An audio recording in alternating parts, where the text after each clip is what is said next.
Hello and welcome to World Talks here on TVP World. I'm your host, Marie Kate.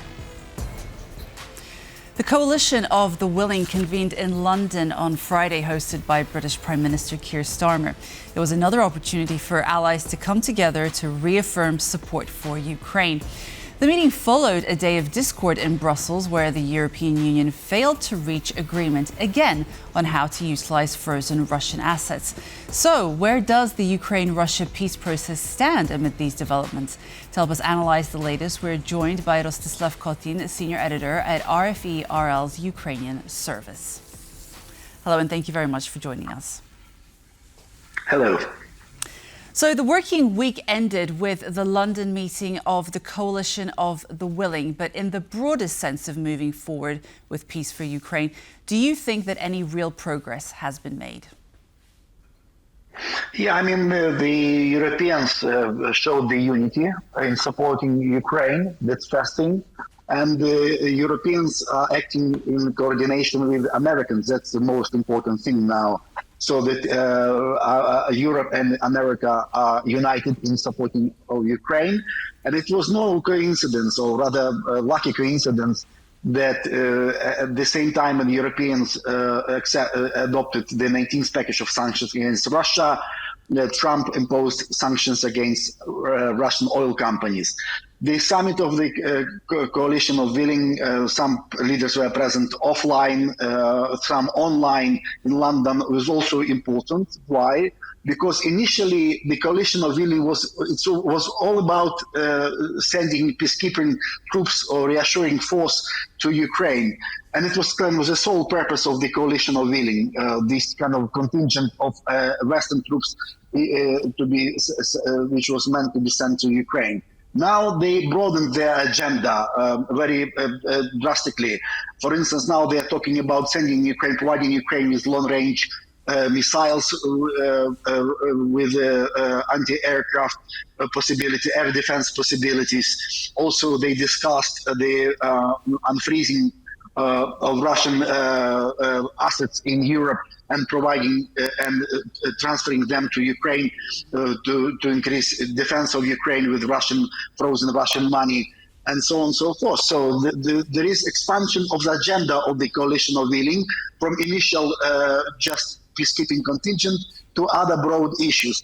But peacekeeping contingent is not out of agenda completely. If both sides will agree, Russia and Ukraine, about ceasefire, then the Western troops can indeed appear on Ukrainian soil. But one thing that overshadowed this week was the fact that EU leaders failed in agreeing to a reparations loan this week. So frozen Russian assets are not being utilized. I wanted to ask you, how do you assess the Belgian Prime Minister's skepticism on the standstill on the matter? And more importantly, do you think that Ursula von der Leyen will succeed in pushing the reparations loan through before the end of the year? Yes, now there is a kind of division among the European allies, among the EU members, how to use and whether to use Russian frozen assets to support Ukrainian defense effort. First of all, of course, it's Belgium, which is against it for political and financial reasons. These reasons are that Belgians are afraid that it will create unpleasant precedents that frozen assets will be used without agreement of the country, Russia, to pay for Ukrainian defense. And it will create a precedent. Belgians hold around 200 billion euros of Russian assets, and out of the sum, about 140 billion euros in theory could be sent to Ukraine to finance Ukrainian war effort. We don't know whether it was clearly that there was no agreement now, but this issue is not out of agenda. European leaders will look again at it at their December summit in Brussels. We'll see. So far, Ursula von der Leyen is in favor of using this money for support Ukraine. Danish Prime Minister, during coalition of willing, expressed clearly desire for this money to be made available to Ukraine by the end of the year. So we'll see. The discussions will go on. If Russia will agree after ceasefire to help to finance rebuilding or reconstruction of Ukraine and to pay reparations to Ukraine for all war damages, then this money could be again repaid to the Belgium account and sent back to Russia. But so far, Russia hasn't shown any signs of readiness to take part in rebuilding of Ukraine after the war.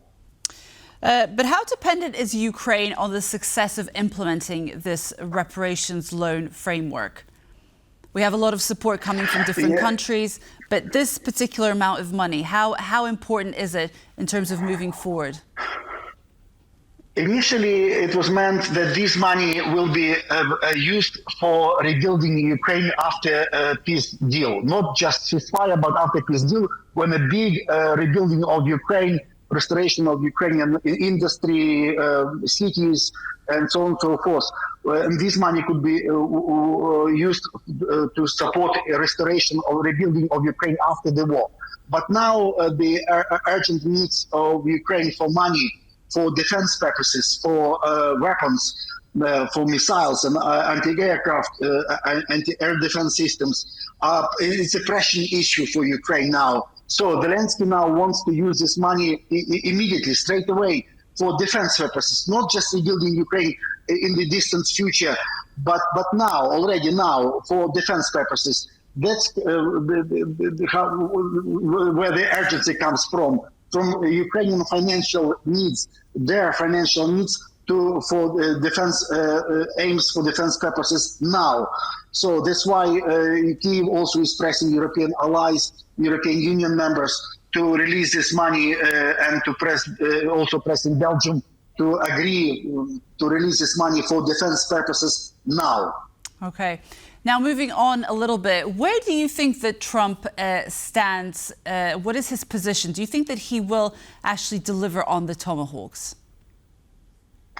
We will see. The issue, according to UN NATO General Secretary Mark Rutte, is not closed completely. So it's on agenda on the Trump's table. The providing Tomahawks cruise missiles to Ukraine is on his table. The issue hasn't been closed completely.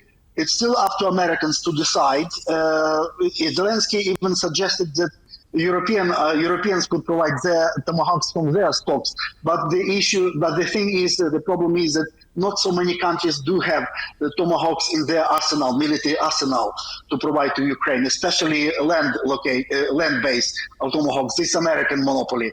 It's one thing. Secondly, Ukrainians asked for other missiles, long-range missiles from the Europeans. We'll see. But it seems that Trump now has two principles in conducting the peace efforts from American side. The first one, that the ceasefire should be achieved first and foremost, ceasefire and Russian agreement for ceasefire. And second one, the second principle in Trump's peace efforts is that we stay where we stay. We are freezing the current line of contact, the current front line should be frozen. Ukrainians should not be withdrawing from some parts of eastern Ukraine or Donbass region. Ukrainians should not be seizing kind of territories to Russia. This is Russian demand. No, we are freezing the current line of contact, the current front line where it is now. That's Trump's approach, which is shared by Europeans also and supported by Ukraine. So that's why he was very cross and very angry with Russians.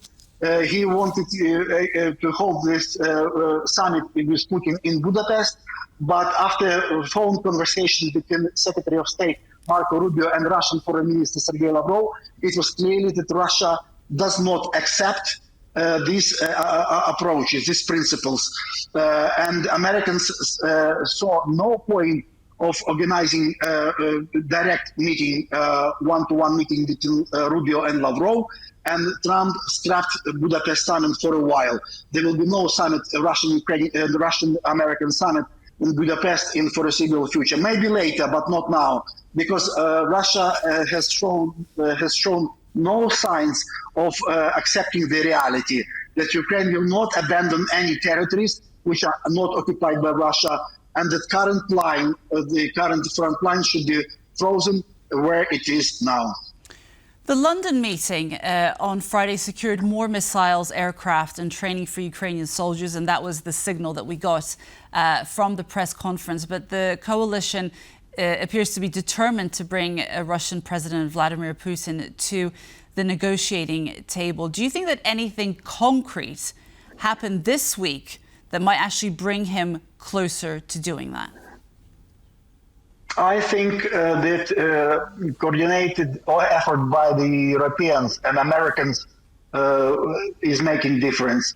First of all, the EU 19th package of sanctions against Russia, and then follow it, which is more important as I see it, the American sanctions, the first sanctions of the second Trump's presidency against Russia, the American sanctions against Russian oil sector, in particular Russian oil giants companies, oil companies, Lukoil and Rosneft and their subsidiaries, Surgutneftgaz and Gazpromneft. These are the backbones of Russian oil industries, and these American sanctions against Russian oil industry, plus combined with Ukrainian strikes against Russian oil refineries and oil depots and oil pipelines, will make a difference. Russia already feels the lack of the shortage of fuel, the shortage of petrol at petrol stations, and the Ukrainians have been able to destroy up to 40% of Russian oil and oil refinery industry, up to 40%. It's a huge number, actually. And I think these American efforts against sanctions against the Russian oil industry, and combined with European sanctions and Ukrainian successes in targeting Russian oil industry, will make a difference. And it was Putin, and also the Tomahawk issue is also important. It's a solid card, trump card on American table. Even the very prospect, the very theoretical prospects that America will provide Ukraine with Tomahawks already makes difference. It was actually Putin who asked for the Budapest summit to be held. It was not American decision. Putin asked for a phone call with Trump. Putin wanted this summit because of Tomahawks. That's how Ukrainians see the situation. That the very prospect of American long-range cruise missiles being provided to Ukraine makes Russians willing to negotiate. So it sounds like really it's down to the US, not the European efforts, that would actually bring Putin to the negotiating table. I'm afraid that is the truth. That despite the European effort and their important efforts, sanctions, providing Ukrainians with weapons, finances, and also purchasing American weapons with NATO Pearl initiative, it actually comes to Americans. The Americans are playing the leading role. It's much the main thing. The main player is still Trump administration and U.S. President Donald Trump. Yes. Just as we wrap up, very briefly, what do you think that Turkey's role might be in potentially bringing Putin to the negotiating table? Because we hear that Turkey is open to host a peace summit if necessary. I think that Trump and Putin has chosen Budapest so far for the future summit. If it will be held in the future, we don't know yet. But Turkey is also kind of possibility, and Trump respects Erdogan as a strong man. Erdogan has also good relations with President Putin of Russia. We'll see. But so far, Trump wanted to award his European ally, the staunchest ally among Europeans, Hungarian Prime Minister Viktor Orban, with Budapest as a potential place for the summit. But Istanbul is also on agenda as well, yes. Okay. Rostyslav Khotin, Senior Editor at RFE, RL's Ukrainian Service. Thank you very much for being with us today. Thank you. And that's all for World Talks. Thank you so much for joining us, and stay tuned for more on TVP World. Goodbye.